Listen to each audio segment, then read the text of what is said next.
మీనరాశి పూర్వాభాద్ర 4వ పాదము, ఉత్తరాభాద్ర 4 పాదములు, రేవతి 4 పాదములు.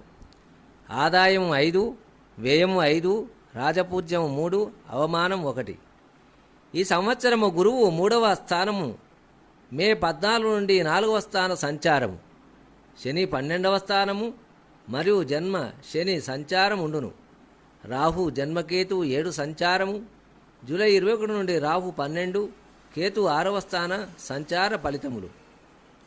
ప్రారంభములో బంధు విరోధములు, మనోవిచారము, దరిద్రము, శరీరపీడ, ఉద్యోగ భంగము, కలహములు జరుగును. ద్వితీయార్థములో స్థిరత్వం ఉండును. అపకీర్తి స్థానము చలనము జరుగును. పూర్వాభాద్రవారు దక్షిణామూర్తి స్తోత్రము చేయండి. ఉత్తరాభాద్రవారు శని స్తోత్రము పఠించండి. వృద్ధులకు సహకరించండి.